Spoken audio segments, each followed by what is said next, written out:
Welcome to Awesome Movie Year, the podcast where we take a look back at an awesome year for movies, which is every year. My name is Josh Bell, film critic and writer, and I'm joined by my co-host. I'm Jason Harris, filmmaker, comedian, loyal disciple of Dr. Joyce Brothers. Oh, Dr. Joyce Brothers. I had kind of forgotten about her until watching this movie that we're talking about in this episode. And in this season, we've been talking about the films of 1977. And this episode is Jason's pick. So why don't you introduce this one for us, Jason? This is a film called High Anxiety by Mel Brooks. And as he expertly does on so many genres, this is his satire, his spoof, his send-up of Alfred Hitchcock films. And it's done lovingly, and you could tell there is a reverence for Hitch. And obviously the two were friends in real life, and Hitch actually had some input on the script here. So it's maybe not as well known as Blazing Saddles or Young Frankenstein, but to me, there's so much funny stuff in here, and it's so enjoyable that I think it deserves to be up there with the top level of Mel Brooks movies. Okay. So I guess I was going to say, why did you pick this? But that was a very good explanation. And I assume... Well, Josh, I'll tell you why I picked it. This is a film by Mel Brooks. Never mind. Okay. Thank you. This movie, I think this movie came, you mentioned Young Frankenstein and Blazing Saddles, and that this movie was part of a very successful period for Mel Brooks, coming on the heels of those movies, which, as you say, are probably more well-known and more well-regarded now, but all of them were successful at the time. This movie was a box office success. It grossed $31 million on its budget of $4 million. And it was actually nominated for a couple of Golden Globes for Best Picture, Comedy or Musical, and Best Actor in a Comedy or Musical for Mel Brooks. I feel like this kind of movie, even though the Golden Globes are, shall we say, wacky, this kind of movie probably would not get a Golden Globe nomination today. I wouldn't. Yeah, and what's interesting about the Mel Brooks nod is that this is, he starred in silent movie, but this is his first starring speaking role in one of his own movies. So that's kind of fun. Yeah, and he actually, because of the part that he gave himself, he actually kind of plays it straight a lot of the time. That the comedy, the over-the-top silliness comes from other characters for a lot of this movie. That's a good point, Josh. I know obviously they wanted Gene Wilder, at least was in the discussion, who's, as good a comic actor as there ever was, but I guess, he was doing something else at the time. But that was another thing that I wanted to point out, but you pointed out, Josh, so you're a good boy. You get a treat. Thank you. Because you're right. Especially around this time, Mel Brooks is playing like a Yiddish speaking Indian or, something big and grandiose. And here he's the straight man for a lot of it. And he plays it right down the middle for the most part. He does, which, he succeeds at, but at the same time, maybe it feels like it's a misuse of his own presence in a way. This movie it got mixed reviews, and it seems, again, as you were pointing out, other Mel Brooks movies from this period have much stronger, more enduring reputations. But even at the time, critics were kind of mixed on this. Roger Ebert said, "One of the problems with Mel Brooks's High Anxiety is that it picks a tricky target. It's a spoof of the work of Alfred Hitchcock, but Hitchcock's films are often funny themselves, and satire works best when its target is self-important. It's easy for the National Lampoon to take on the Reader's Digest, but can you imagine a satire of the National Lampoon? Almost all of Hitchcock's 53 or so films have their great moments of wit. And wit, the ability to share a sense of subtle fun with an audience, is not exactly Mel Brooks's strong point. He takes such key Hitchcock moments as the shower scene from Psycho and the climbing scene from Vertigo and the shooting in North by Northwest, and he clobbers them. It's not satire, it's overkill." And all right, Ebert, let's go. Me and you, Ebert, right now. Hey, right Ebert. Now.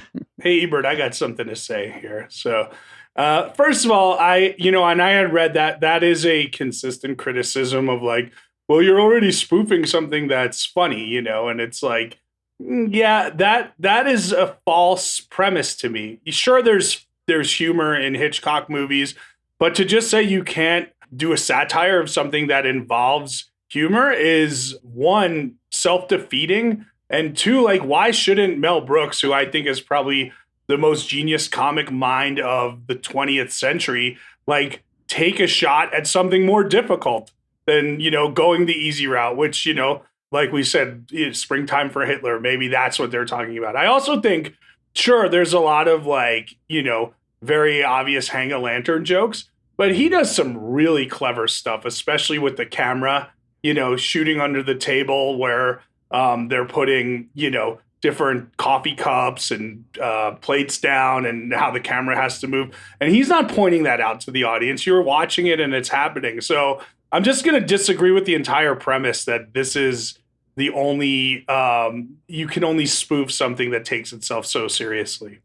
Right. Well, I agree. I mean, I think certainly maybe it's easier to spoof something that takes itself seriously, but there's no reason that you can't make fun of something that's funny. And I love Hitchcock, and I agree there's humor in Hitchcock's but I think some of these reviews, and as you pointed out, this is a common criticism of this movie, I think maybe they're overstating the humor in Hitchcock a little much. I mean, it's nowhere near Mel Brooks levels of humor. So I think I agree with you that the premise is perhaps flawed. I, however, agree with these reviewers that Mel Brooks doesn't necessarily succeed. And I think in a way, partly it's because of what you mentioned, that he loves Hitchcock so much and collaborated with Hitchcock that maybe he's pulling his punches, that in order to really satirize something, especially something that's not serious and self-important, you need to like go at it. And this movie does not do that at all. Yeah, okay, that's fair. It definitely is. It's definitely done with love, right? Yes. Like he's not trying to take the piss out of him, so to speak. He's really setting him up with reverence. Yes, he is. Vincent Canby in the New York Times was more favorable.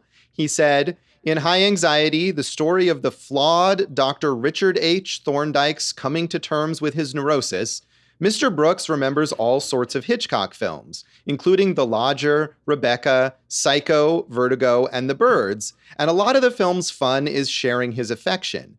That the enjoyment tends to be cerebral is confirmed, I think, by the fact that it's a movie that is almost as funny to hear about as to see. What will people feel about the film if they don't know Hitchcock from Hawks? That's Howard Hawks. After watching 5 and 10-year-old children who'd never heard of Frankenstein collapsing with laughter at Young Frankenstein, I suspect it won't make any difference at all. There's an infectiously funny rhythm to a Brooks film to which even the unenlightened can respond. And I think that is true in terms of Young Frankenstein, but I feel like this movie is like, I can't imagine, aside from a handful of scenes, I feel like if you're not familiar with Hitchcock, you would not find this movie funny. I think in overall, Mel Brooks, like his movies do work on more than one level. Like they said with Blazing Saddles, you don't have to know the history of Westerns to just know that's a hilarious movie, or Young Frankenstein, like you said. I would agree with you here more. It is narrow cast in that, like, the more you know about Hitchcock, the funnier it's going to be. But hey, man, I'm guaranteeing you, kids were laughing all the way to the bank when Mel Brooks was running from all the pigeons crapping all over him. So. Yeah, I guess so. Did you, is this one that you watched with your daughter? No, it's not appropriate for a 6-year-old, I don't. I guess not. I don't know. Yeah, I suppose there's the weird S&M stuff in it. So I was just thinking of this review talking about 5 and 10-year-olds watching Frankenstein, and she's right in that sweet spot there. But I suppose, is this more vulgar than Young Frankenstein? I think maybe not. Maybe, but I mean, it's not as vulgar as Blazing Saddles. So that is true. So yeah. Again, but I don't think this movie's made. Again, no, it's not. It's this not. Movie's for not made for 6-year-olds. It's not. Sure. Like I bet you she could watch Spaceballs and enjoy that right now. Yeah, that Spaceballs definitely would appeal to 6-year-olds. And I say that as a fan of Spaceballs. So finally, Pauline Kael in The New Yorker did not like it. She said, "This is a child's idea of satire. Imitations with a funny hat and a leer. There isn't a whisper of suspense, and there are few earned laughs. All Brooks does is let us know he has seen some of the same movies that we have. When he forgets about Hitchcock, he has a couple of buoyant sequences. He does a terrific parody of Frank Sinatra's hyper-nonchalant singing style, breaking up words into sizzling syllables and tossing the mic cord from side to side and snapping it like a whip. And he and the heroine, Madeline Kahn, do an old Jewish couple vaudeville patter number in the San Francisco airport."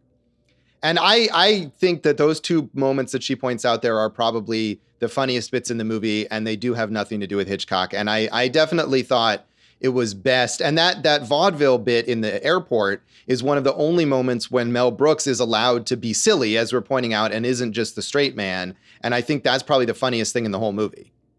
So I agree with you. I think, basically when they get up to San Francisco and the second half of the movie starts, like it kind of hits that next level. To be honest with you, if this movie was an hour and 25 minutes of static and then they just had that musical number in there, I might have picked it anyway because it's so brilliant. Like, I mean, it's as good as, it's as good as Putting on the Ritz or Sweet Georgia Brown. Like, it's so good. It's so, and I honestly, I don't think it would have been that funny if Mel Brooks was playing what you typically see Mel Brooks. It's the fact that he's been this straight man this whole time and he lets loose as this like Sinatra lounge singer, and he's got patter and jokes for everything. And like she said, he's doing professional style moves, like holding the mic cord over his shoulder and for emphasis. So, yeah, that stuff's funny. But I mean, to me, it's not a separation of the movie. Like that just made the movie more enjoyable. It's like, hey, I'm enjoying the Hitchcock stuff and I'm enjoying the not Hitchcock stuff. Yeah, I think I enjoyed the Hitchcock stuff fine. And having seen probably all of those Hitchcock movies at one point or another, I recognize the references. But I think, as she points out, it's a lot of, and this is a problem with a lot of spoof movies, where it's like, it's not a joke. It's just pointing and getting the audience to recognize, hey, I know what that thing is. Oh, and the film also knows what that thing is. Give an example, Josh, of what you're thinking. Give an example from this movie of that. I mean, I think the bird shitting scene that you're talking about is like, I mean, I guess birds shitting on somebody is funny, but I feel like there's barely a joke there. It's just the idea that like, oh, look, there's birds, like in The Birds. What if the birds shit on him?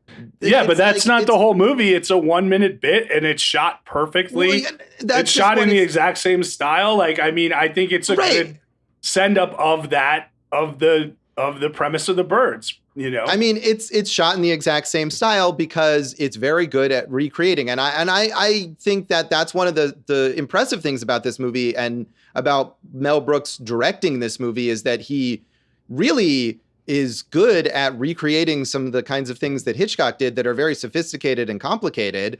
But again, it's an imitation rather than it's not saying anything as a joke. It's not satire. And that doesn't mean you can't laugh at it and doesn't mean that I didn't find some of the stuff funny. But again, I felt like the funnier stuff was the stuff where he actually is going beyond pointing something out and is actually making a joke. And that is the less Hitchcocky stuff. I mean, the Psycho scene where he recreates the shower scene, the famous shower scene from Psycho, and instead it's a newspaper. Again, it's just, look, I can make the same shots that you remember from Psycho, and instead of a knife, I'm going to put a newspaper in them. And that's all. It's not. No. You're microcosming something that you need to look wider on, Josh.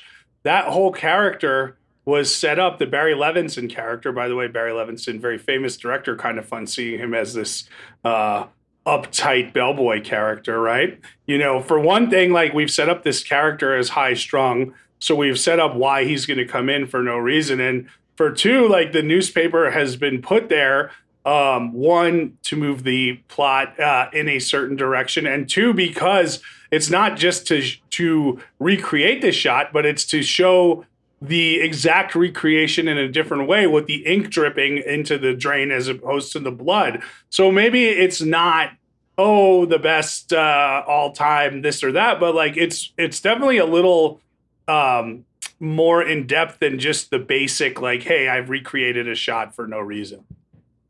Yeah, I know. I mean, obviously there's not no reason. The reason is because we're doing Hitchcock here. And so you got to do that. That's one of the most famous Hitchcock things of all time. But I do think it is like, yes, okay, he doesn't literally recreate it. He replaces one thing with one other thing. Instead of blood going down the drain, it's ink. But again, it's just kind of this one-to-one replacement.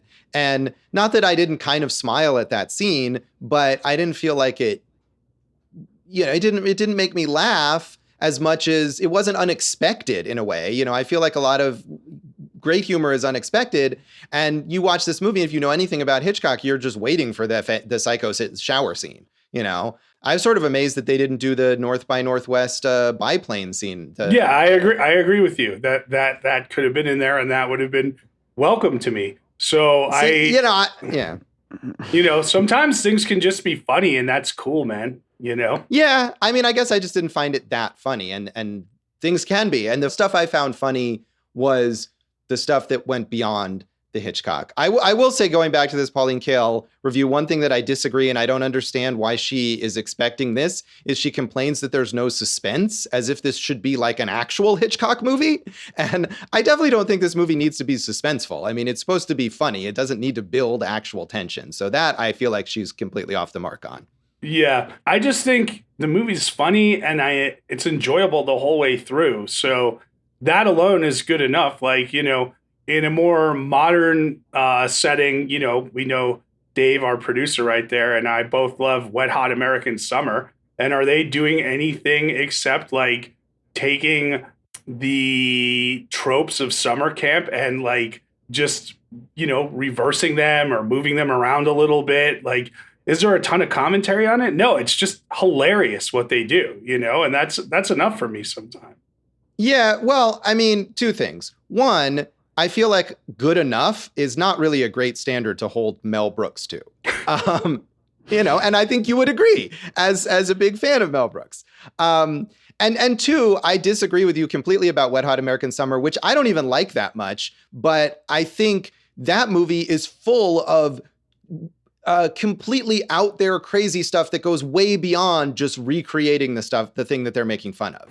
And a lot of it is maybe like just kind of nonsensical things that don't really fit together. That for me is why I'm not a huge fan of that movie. But I think to say that they're just recreating familiar moments like exactly to have the audience recognize them is completely wrong. I mean, you can say that about maybe some of the later Zucker Brothers movies or something like that. But I don't feel that way about Wet Hot American Summer. But no, I'm not saying that. And I'm not saying that about High Anxiety. I don't think it's just there to recreate. I think it's there because it elevates it in a comedic fashion. So they're taking the tropes and they're moving pieces around and, they're accentuating certain things. And yeah, they're going out on a limb with them. But I think the same thing about Wet Hot American Summer, like, which I love as a movie, so I just don't think I just don't agree with the premise that all he did was recreate this lovingly and he didn't add anything to it. Yeah. I mean, he adds some. I feel like it doesn't add nearly as much as Wet Hot American Summer does, which I think is probably a better movie, but I don't think this is a bad movie. And I as many criticisms as I have, I did mostly have a nice time in watching it. And I think it's just playing off the idea that critics in general didn't seem to be all that into this movie at the time that it came out. And even now, maybe. I mean, I feel like as you pointed out, this is considered sort of a lesser.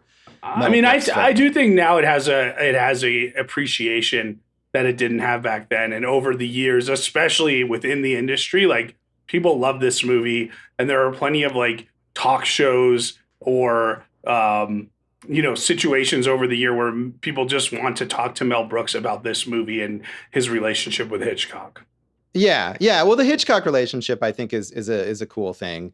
So I'm going to assume that you had seen this maybe, as a kid, or I assume not as a 6-year-old, but sometime when you were younger. When did you first see this? I saw this in college at Boston University. I had taken a history of comedy in cinema class. Okay. And it was pretty cool because, you know, you go through all the major figures. And of course, we touched on the big movies of Mel Brooks. But this one just like kind of came out of nowhere. And I was like, man, there's a lot of like hilarious stuff in this. And sure, like, you know, like you're saying, like, okay, maybe it's not Wet Hot American Summer, but guess what? Blazing Saddles is Wet Hot American Summer. Young Frankenstein is Wet Hot American. You know what I mean? So like, I just think this is a Mel Brooks movie. Who, if you like Mel Brooks, like you should see this movie. There's so much funny stuff, and you know he doesn't get enough credit for what he does as a director in any of his films. Like he's a really good director. You know. Yeah, I mean, I agree with you there. And I think maybe because of the nature of this movie that he's recreating Hitchcock, who is certainly, I mean, in my opinion, probably the greatest director of all time. He has to up his game in order to match what he's trying to parody. But he does it really well. I mean, that was one thing that I didn't necessarily expect, that I was really impressed within this movie, was the way that it was created visually, the way that it was directed.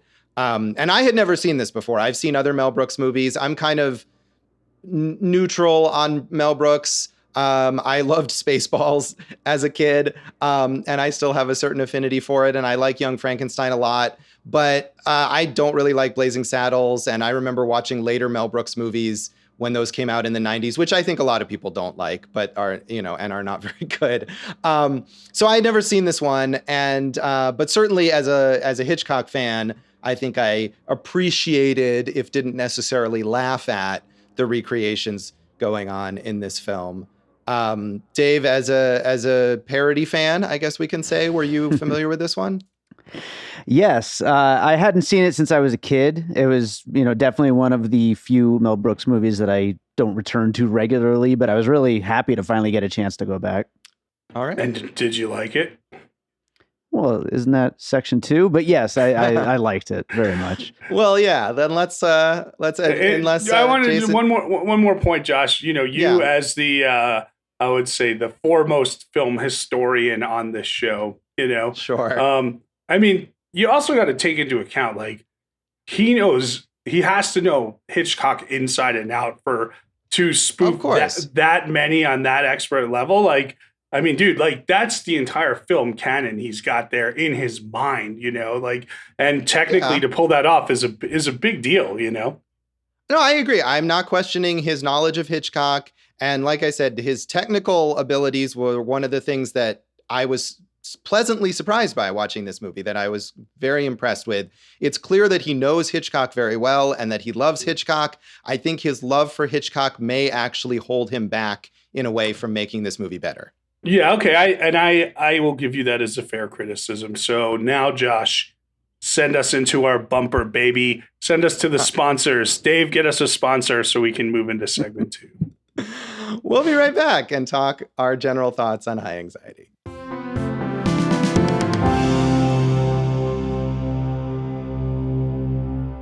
Welcome back to Awesome Movie Year. In this episode of our season on the films of 1977, we've been talking about Jason's pick, Mel Brooks's High Anxiety, and I've been a little critical of it. So Jason, tell us again, what is so great about this movie? Why do you love it?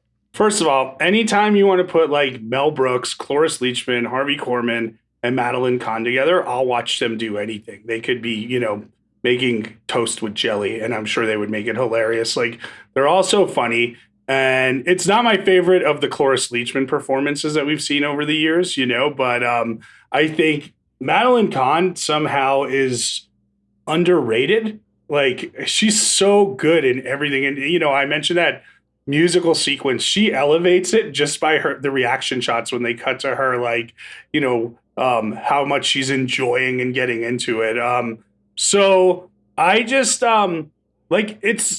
they don't really make good hour-and-a-half comedies anymore, as we have discussed over the years. And this is fun and wacky and all that stuff. And it's like, maybe with streamers that can find a new life, but we haven't seen, I would say, a great spoof or satire in years. Like, what was the last good one? They Came Together was pretty good, I thought, but like, again, we're talking about the same group, the State Group, right? So there really hasn't been a great satire or parody movie in a long time. Yeah, probably so. I mean, maybe we'll talk more about this in the legacy, but I feel like that form has become kind of denigrated, and it's gone from something that someone like Mel Brooks, who was considered a comedy genius, even in his time, even when he made this movie, and a comedy genius would make a parody movie, whereas now a parody movie is something that would only be made by a hack. Yeah, lowbrow and right. Not another teen movie or something like that. But yeah, you're right. But even when this was like in vogue, like, he was doing it at a higher level than everybody else. Right. I mean, I think that that's part of it too. It's not just that the form isn't respected, is that the people who practice this form are nowhere near the level of Mel Brooks, certainly. And I want to point out, I agree with you about Madeline Kahn. She is so good in this movie and in all of the work that she did with Mel Brooks and in other movies in the 70s, mainly in the 70s and maybe in the 80s, which was kind of the height of her popularity. But she is completely underrated, and her later career kind of didn't, capitalize on the promise that she showed in these films. And then sadly, she died relatively young. So, she's not around now for us to give her, for her to have a renaissance or something in the way that Cloris Leachman has. But she's great in this movie. And it's disappointing to me that she doesn't show up until halfway through the movie. I mean, at the beginning of the movie, she's second billed behind Mel Brooks. And I saw that and I thought, oh, great, Madeline Kahn is in this movie. That's going to be great because I remember how amazing she is in Young Frankenstein. And I was waiting for her to show up. And I mean, she did eventually, but and I felt like once she got there, she kicked the movie up into a higher gear and it was more enjoyable. But I really wish that she had shown up earlier. And we spend a lot of time with the Dr. Thorndike, Mel Brooks's character, in this institute for the very, very nervous. And I feel like the movie opens up when he's able to leave and he goes to San Francisco and he meets Madeline Kahn's character and the story kind of gets crazier and it's funnier then. And that's when he allows the comedy bits to come in that aren't just Hitchcock, the musical number that we talked about and the sort of vaudeville old Jewish couple bit that he and Madeline Kahn do, which are easily the funniest things in the movie. So I wish that they had moved all of that up, that they'd moved Madeline Kahn up, that they'd moved those crazy bits up because it was a little slower to get into comedy-wise at the beginning. I mean, I agree with all of those points, like that. I agree. The second half is better than the first half, yeah, which is kind of nice because in an upcoming episode, hint, maybe the next one, I think we're going to be talking about a film where I thought the first half was quite excellent. And then the second half kind of dropped off, but if I was going to defend that, besides from a story standpoint, I will say, we've seen that in Hitchcock before. Even going to Psycho, where we don't see Anthony Perkins' character till 40 minutes into the movie. So, you can say it is true to form, but yeah, I don't know. And she plays it, these characters are straighter in their comedy than we've seen them in other, Young Frankenstein, Blazing Saddles, but still they're just so good. They're just experts at comedy. They're so good. I agree with you, but I'm glad. I'd rather like the movie more as it goes on. It's like when you have a meal and then you get to dessert, you don't want dessert to be disappointing. That's the last impression of the meal, Josh, Yeah.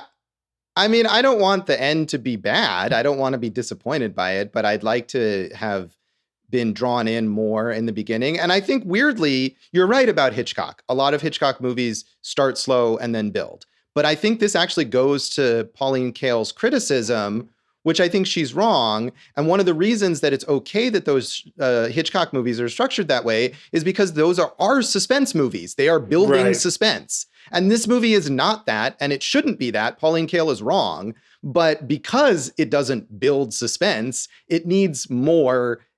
It can't start as slowly as a Hitchcock movie would, I think. Yeah. I think that's fair. I mean, I don't think it was as slow. I enjoyed the first half, but I enjoyed the second half better. I do want to add one more bit because I agree with you. Those are the two funniest things. But I think the right up there is the scene right before the musical number where Thorndike is giving his speech to the, at the therapist convention and whatnot. And the one therapist shows up late and he's got his two little girls with him. And Mel Brooks has to change all of his language around. So he's talking about a very adult subjects, but not using any words that might be offensive to the ears of kids, and using the same type of words that kids would use to describe bodily functions or private parts in a PG manner. I thought that was very, very funny and expertly done as well. Yeah, that seems okay. Yeah, you're okay. I am okay. At best, really. I think we can agree. Yeah. So Jason, are you, obviously you're a big Mel Brooks fan. Are you a big Hitchcock fan? Did you recognize most of the references in this movie? I started studying Hitchcock in high school, actually, Josh. I don't know if you remember this. Josh and I went to the same private school, and I wanted to kind of study film. And our beloved mayor of Las Vegas, Carolyn Goodman, who, FYI, did not have a good year if you've seen any interviews with Anderson Cooper on CNN with her. But she was very supportive of at least me kind of exploring my boundaries in or what I wanted to explore in high school creatively. So she set up an independent study for me with Brad Fuller, who is the producer of like the Chainsaw Massacres and Amityville Horror, all the Michael Bay horror movies. And, I watched a ton of Hitchcock movies with him and, kind of learned about Hitchcock through him and, all the tropes and the things to look for. And of course, in college, you study Hitchcock more. I guarantee you've one, watched more and two, recognized more, because I haven't really revisited Hitchcock in a while, although this movie definitely made me do it. But I recognized a good amount, but I think you recognize probably more. Did you have any favorites, Josh?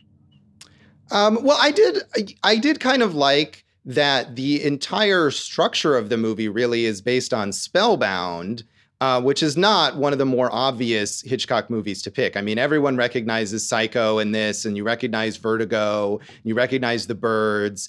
And the other thing, of course, is that this was released at a time when there's no home video. So people aren't going to the video store to refresh their memories on Hitchcock. And so the more recent Hitchcock movies like The Birds and Psycho or North by Northwest, I think are, fresher in people's minds if they're watching this movie. So I thought it was kind of bold of him to go all the way back to the 40s to Spellbound, which is a movie about a doctor who comes in to take over an institute for mentally disturbed people and has to deal with his own issues. That's essentially the main plot of this movie. So I kind of appreciated that. Spellbound also has these like crazy like dream sequences, kind of being hypnotized, like like Mel Brooks's character gets hypnotized by Dr. Little Old Man here, and it has all this weird surreal stuff that was actually designed by Salvador Dali, and I feel like that's something he could have parodied here. That he leaves that on the table. That's ripe for making fun of. But so I appreciated that. There's some smaller references to things like Rebecca, the building on the side of the cliff. Before Spellbound, right? Right, exactly, which is even before Spellbound. And that's a smaller, briefer kind of bit. But yeah, I haven't, I love Hitchcock. I've seen tons of Hitchcock movies. And like I said, I do think he's probably the greatest director of all time. But it's actually been a little while since I either revisited or watched a Hitchcock movie that I'd never seen before. So not every one of these is super fresh in my memory. In fact, after watching this movie, I went and looked up Spellbound to just make sure that I was correct about it, because it's been a while since I saw it. But yeah, again, he's impeccable with his recreations of Hitchcock here. And it's not only Hitchcock. There are bits that parody other things. There's the assassin with the weird teeth, who's obviously a parody of Jaws from the James Bond movies. And I thought Cloris Leachman's character was probably kind of a parody of Nurse Ratched from One Flew Over the Cuckoo's Nest, which just came out like 2 years earlier. And so, and that's, I think, what we expect more from parody movies now, is that instead of just parodying one thing, they just parody everything. They maybe use the structure of Hitchcock or of some other famous franchise, but then they throw in jokes about whatever other movies happen to be recent. And I think that's part of what has degraded the form, maybe. And he does it just enough that you recognize it, but not so much that it takes away from the Hitchcock focus. Yeah, overall, this is, I think, a harder genre than people um, might realize because there have been so many bad parodies. You think, like you said, it's like a lesser form of comedy, but the great ones are great, whether it's Mel Brooks or Airplane or something like that, Naked Gun, the Zucker Brothers stuff that we all like. So I don't, comedy is an evolving form, and you wonder, like, there's got to be someone out there who can bring this.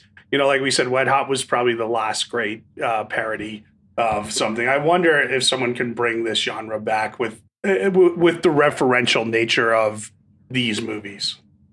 Yeah, maybe. I feel like it would take someone who is the Mel Brooks of today, who is considered a comedy genius to decide to take on this genre versus what we have a lot now, which are people who are definitely not comedy geniuses. And they're using it as just an easy way to get money and get audiences. Oh, if we made fun of Twilight, everyone's heard of that. Right. People will watch our movie. And that's the wrong way to look at it. And Who I don't is think that that's person, the way that Josh? Sorry? Who do you think that person is? I don't know. I mean, it could be. I mean, the people from the state certainly, I think, are at that level, and they've worked in this form before. I mean, I don't know. Would it be Judd Apatow or Seth Rogen or someone like that? I don't know that I would really be excited to see a movie like that from one of those people. But I mean, someone like that who is considered someone who, when they make a comedy, people are excited to see it just because they're the ones who made it.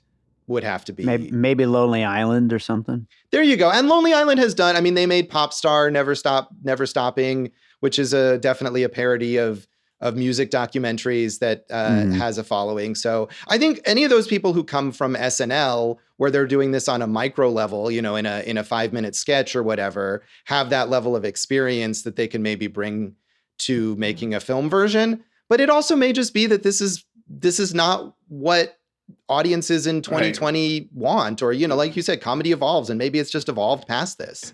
Well, yeah, that's possible. Let me throw out two other possible names that can do this, Josh. One that we've covered before, Edgar Wright and crew, because we've seen him do it before. Sure. Hot Fuzz, which we've covered, is a good Shaun of the Dead. Not necessarily referencing, but playing with the kind of tropes of genres. And then I also think, like, it'd be great to see something like this from a female point of view. Maybe the women from Broad City or something could really do something interesting with this form. Amy Poehler, we know, could play with it. Tina Fey, like you said. But it would be nice to see, Abby and Alana do something like this. Yeah, I think so. But at the same time, if I watch a comedy and think the people who made this are hilarious, I'm not thinking, boy, I hope they make a parody movie next. I mean, I don't really care. I mean, yeah, sure. Like, but that doesn't matter to me, right? Like, if they want to do that and they can kick its ass, then that's great, Yeah.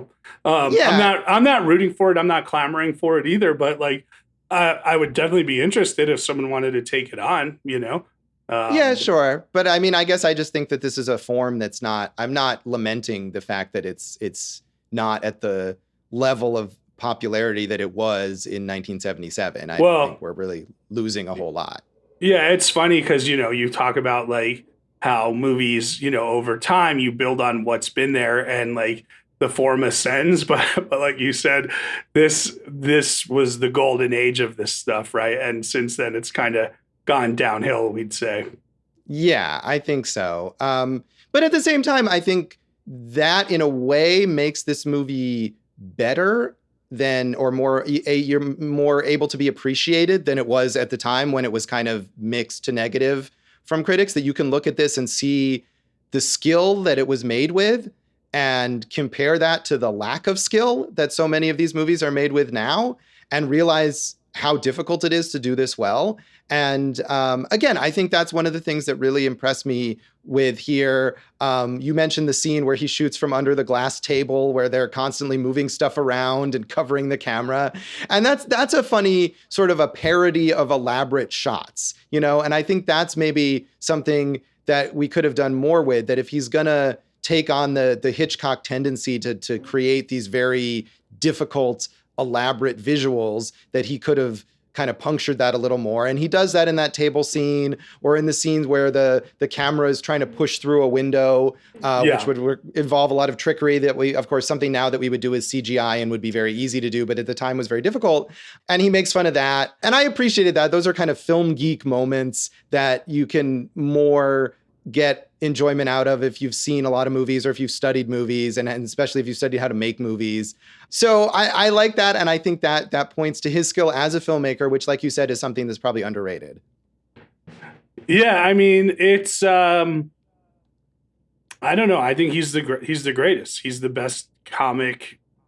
He's the comic genius of the last century. He's the GOAT, man. He is it. And even still at age 93, he's still completely relevant, whether it's like and this could probably, lead us into the legacy section, but like they're still doing projects based on his work from 40 years ago, because that's how funny that stuff was. And he's still involved with it. Yeah, they're still doing those projects because that's how funny they were, or because no one can think of anything else to do.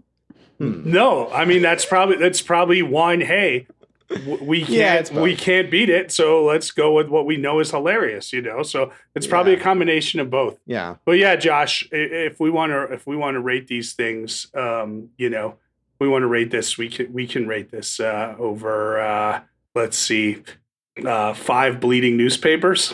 It's not bleeding, it's just the ink is running. The ink is bleeding, but no, okay, so you pick something then, buddy. No, whatever. It's fine. It's your episode, man. It's not my episode. It's an entire show. We're all 3 of us here. Much like the birds in this movie, I've been shitting on it a lot. So you can. All right. We'll do it out of. Let's do it out of the 5 heaps of bird poop, then, Josh, for you. Okay. All right. So I'm gonna give it a 3 out of 5. As much as I've been critical, I still laughed enough, and it was, like you said, it's short. It was fun. I'm not super memorable, but I enjoyed it well enough. And it did have, like you said, at least some very, very good standout comic moments that are memorable. Yeah, it had a couple of those scenes I think, will stick in my mind, definitely. So it's fine. Yeah. And hey, man, look, I get it. It's my pick. You got to jump on it. Just like, hey, I didn't pick the Frighteners. I will give it 3.5, Josh. It's a strong 3.5 for me. Like I said, it's not his best movie, but I mean, his best movies are the best comedies of all time. So like, this is a very strong piece. And, we 1977, when we talk about our major figures, like Mel Brooks is there, man. He's the man. Certainly, he was one of the most important filmmakers working at this time. So, Dave, having revisited this, do you want to give this a rating? Sure. I'll also go with 3.5, like Jason. I think while it's certainly not his best, it's got a lot of funny moments, and it's Mel Brooks. Hey, it is before we move on, you know who else approved of this movie? Alfred Hitchcock. True. Noted comedic genius, Alfred Hitchcock. Hey, he was, the story, right? Mel Brooks has told it on, a number of talk shows and stuff where he, they kind of worked on the script together, and Hitchcock had some ideas. One idea that I had read that was really funny that Hitchcock had was, he wanted Thorndike to run from the bad guys on like the Golden Gate Bridge, and like he wanted him to like jump off like a cliff or the bridge and like jump into a moving boat to get away from the bad guys. But when he lands in the boat is just pulling into the docks and like landing, which is kind of funny. And Mel Brooks liked it, but they said they couldn't fit it in budget wise. But Hitchcock, he had the private screening for Hitchcock. When it was done, Hitchcock walked out without saying anything. Mel Brooks figured, oh no, he doesn't like it. I messed it up. He's my hero and I blew it. And then the next day, Hitchcock sent over 6 magnums of Chateau Haut-Brion from 1961. Very expensive wine. And he said, I have no anxiety about High Anxiety. It's a great movie. So that's a beautiful story, and don't ruin it, Josh. No, it's nice. And I'm sure it meant a lot to Mel Brooks. I think it speaks to one of the problems that he needed that approval, but we talked about that enough. We'll come back instead and talk about. Notice how I said don't ruin it, Dave, and then he went and had to ruin it. I like ruining. He had to. You had to. We'll talk about the legacy of High Anxiety in a moment.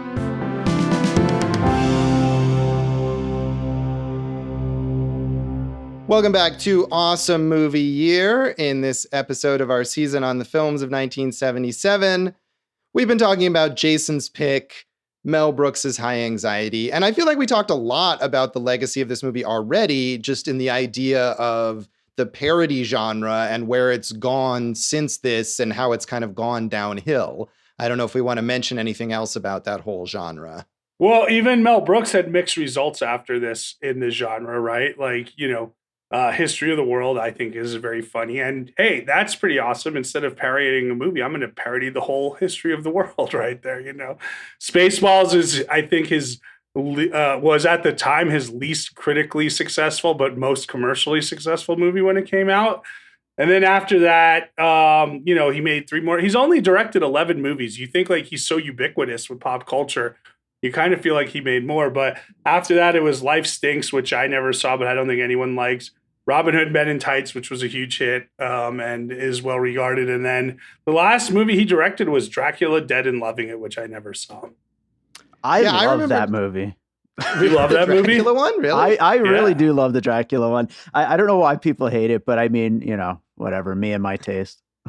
Yeah, I remember, like I think I said before, I loved Spaceballs as a kid. And it's one of those movies that I think if I went back to now, I would have a lot of affinity for, even if I could maybe see how parts of it were stupid. I watched Spaceballs way more than I ever watched Star Wars, as we talked about in our Star Wars episode. Mm-hmm. But because I love Spaceballs, I remember going to see Robin Hood Men in Tights and Dracula Dead and Loving It in theaters and being very disappointed and thinking these are not funny at all, even at the time. So we're not alone. Yeah. I watched Spaceballs maybe a year or two ago, and I didn't like it as much. I mean, I liked it as a kid, I'm sure, but like I didn't love it. I didn't think it was great. But hey, man, the movies that we haven't talked about, The Producers, 12 Chairs, we mentioned Blazing Saddles, Young Frankenstein, silent movie, and that leads right up to High Anxiety. Do you have a favorite of the Mel Brooks movies? I would say Young Frankenstein. I haven't seen all of them, and some I haven't seen in a while, but I watched Young Frankenstein maybe a few years ago now, when I was writing a whole series of blog pieces about Frankenstein movies, and I thought it was fantastic. I was sort of wary going into it because I wasn't sure if, like Spaceballs, it might be something that I would look back on and not find as funny, but I thought it was hilarious, so that's probably my favorite. I think that's a great movie, and Blazing Saddles still holds up, even though it needs content warnings in front of it now to air on any type of network. So, which I think is a fine thing that we've talked about elsewhere. And I remember going to see Blazing Saddles in a theater in a re-release kind of thing when I was in college, and looking forward to it because it's considered such a comedy classic and not liking it at all. But that was a long time ago. Maybe I would appreciate it more now. Maybe it would help to have that content warning. I don't know. I saw The Producers on Broadway, not with the original cast, but with like Steven Weber and Roger. What was his name? Roger Bart. He was a bad guy on Desperate Housewives for a while. Roger Bart. Yeah. Yeah. And I remember watching it, and I was like, it was like one of those like really eye-opening experiences, just how genius Mel Brooks is, where it's like, oh, he somehow has now done with theater what he was able to do with film, which is playing with the entire form, which, whether you think this is successful or not, Josh, like, we do acknowledge that he is so smart the way he is able to play with the form. And the way he was able to do that with theater, like, was so amazing to me, that he was able to use the form of theater as a joke, not just write jokes into the play. I was just so impressed. And we don't have to talk about the remake of The Producers movie, but the original's great, and The Producers play was great. And Young Frankenstein, got the Broadway treatment. And what is it now? Are they doing another one now for him on Broadway? Possibly. I don't know. I didn't see anything about that, but it wouldn't surprise me if there was going to be a Spaceballs musical or something. There was Right. The Spaceballs animated series that kind of nobody paid attention to. That was one of the last major things that he did not on stage. Aren't they doing a cartoon? They're doing Blazing Samurai, right? Aren't they doing some weird? Yeah. Yeah, that's some very strange animated movie that's been in limbo and has had all sorts of weird behind the scenes problems for years. And it seems like the kind of thing that's going to be disastrously bad. But that is theoretically happening. And Mel Brooks himself, I mean, as you pointed out, he's in his 90s. I mean, he's fully justified in retiring. But acting wise, the only stuff he's really done in recent years is some voice work. And he is dedicated to appearing in the Hotel Transylvania movies for some reason. Yeah. He is. But also, which my daughter loves. She says her favorite movie is Hotel Transylvania 3, FYI. But that's not true. He did have an amazing season of Curb Your Enthusiasm, which the entire arc was based around the producers and how, I mean, like it was years ago, so I'll spoil it, how he cast Larry David because the producers had become such a runaway hit on Broadway, it overtook his life, and he wanted to shut down the show. So he cast Larry David because he thought he was the worst actor possible. And the arc mimics the arc of the producers. It's so smart and amazing. And yeah, I don't know. Like you said, he's still there. He's still around. And like as you know, I'll watch any documentary about him, any kind of like Mel Brooks and Dick Cavett in conversation, anything that there is. Like he's such a phenomenal storyteller, and he has stories about all of these, you know, Hollywood legends, and he tells them so well that it's great. And also, you know, in the 80s, like we keep talking about him as a comedian, but when we mentioned David Lynch earlier this year, Eraserhead, you know, who was the producer? Who was the guy who gave David Lynch that shot to do The Elephant Man? Yeah, that's true. I mean, and I think as we see with his appreciation of Hitchcock here, he's not just a comedy guy. He's obviously extremely knowledgeable about film and used his success to push in those directions with stuff like David Lynch. And I think what you pointed out, the idea when you said he only directed 11 movies and it seems like he must have done more because he's such this big presence in comedy. I think his talk show appearances and his status as sort of like this rock on tour is a big reason why that is that people see him and not just behind the scenes, but, you know, they see him on screen and they see him talking about his career and all of that so much that we think of him as this constant presence, even if he didn't make as many movies as maybe people would assume that he made. And I think that's a key element of that. Well, he was also, look, if we're going to go back, like he was there at like the most important moments of comedy of the 20th century, right? He was in the Catskills when the Catskills were booming. He was in the writer's room of the Sid Caesar show with every genius, you know, Neil Simon, Woody Allen, Carl Reiner. That's how they met, you know, Larry Gelbart, and of course, Sid Caesar. And then, you know, the 2,000-year-old man, that's a comedy bit that has lasted 70 years. And the only reason it's not still going is because Carl Reiner died recently at the age of 97. He had a good run there, right? So, you know, like who creates a comedy bit that lasts 70 years, man? Like I don't know. As I said, he's the GOAT. To me, he's the greatest of all time. And, you know, I think it's cool that his son is also doing some, you know, finding his own voice in the comedic landscape as a sci-fi writer, a sci-fi comedy writer there. Yeah, I don't think what Max Brooks does really qualifies as comedy. Not that it's bad, but it's definitely not comedy. I'm glad he's working then. Yeah, no, he's very successful. I mean, World War Z was a huge thing, but there's nothing funny about World War Z. Do you guys feel about Mel Brooks? Maybe this is just me, or maybe it's a Jewish thing. I don't know, but I always thought of him as like kind of a rite of passage for learning about comedy. Like you get a certain age, and that's your entry point to, you know, going into all of the comedy greats. Yeah, I guess. I mean, like I said, I'm actually kind of mixed on Mel Brooks as a genius. I understand his importance, but, you know, of the Mel Brooks movies I've seen, half of them I didn't really like. So I'm not really the right one to ask. But Jason is a professional comedian. So I used to be, Josh. As you know, I'm retired now.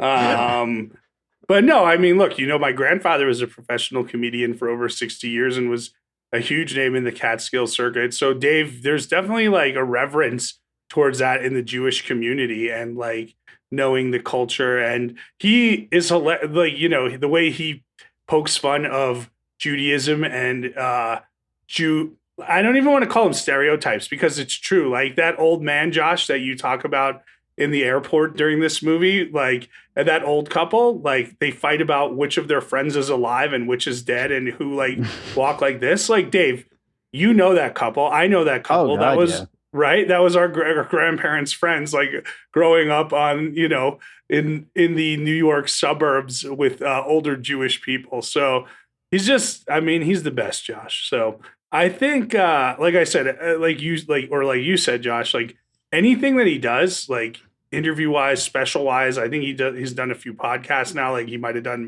Marin, and like I've listened Great to all episode, of them. actually. Yeah, I will watch and listen to all of them. Like there was that documentary on HBO where they like repurposed the footage from 30 years ago that was supposed to be a documentary. Like I'll watch every single one of them time and again, man.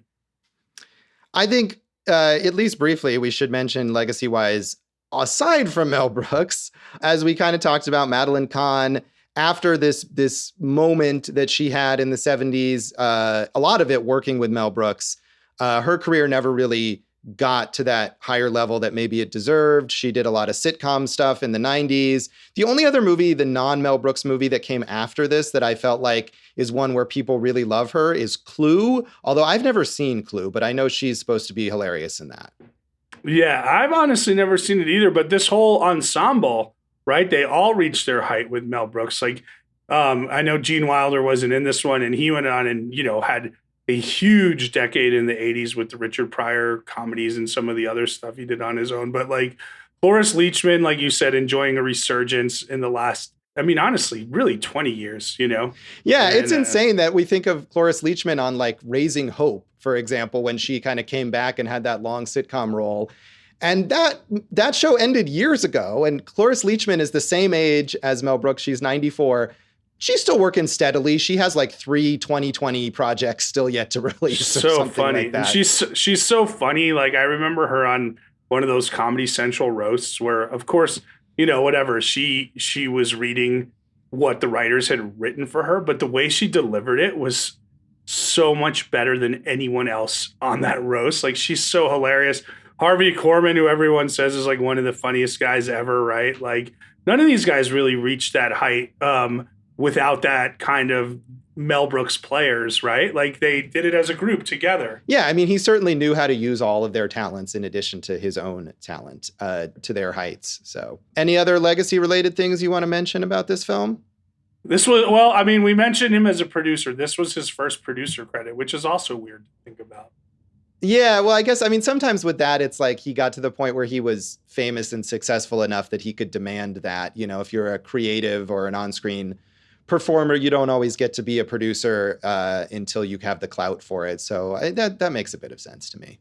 So that is High Anxiety, and that's this episode of Awesome Movie Year. You can follow us on social media.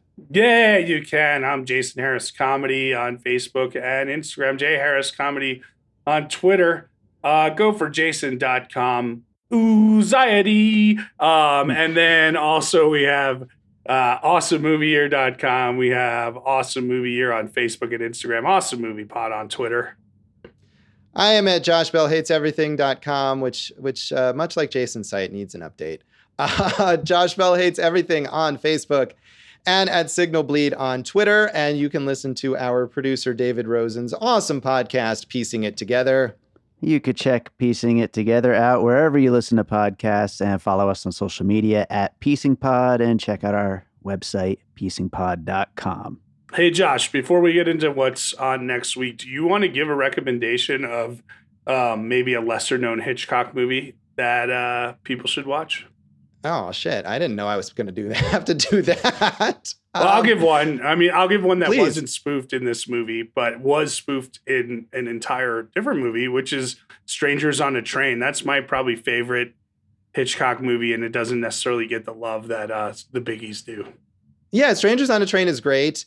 We talked about Spellbound. I'd recommend that, the Salvador Dali stuff and Gregory Peck and Ingrid Bergman. I think that's a That's a cool and possibly underrated Hitchcock movie. Maybe Dial M for Murder, which is a later one that he actually originally shot in 3D.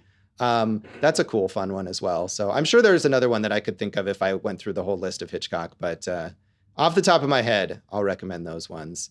And I want to also recommend the Patreon featuring Awesome Movie Year, as well as Piecing It Together, and All Rice, No Beans, and David Rosen's great music, that you can get some bonus content from us on there, as well as those other podcasts. We hope that people will sign up for it. I think we recently set the goal of 1 new patron. Have we achieved that yet, Dave?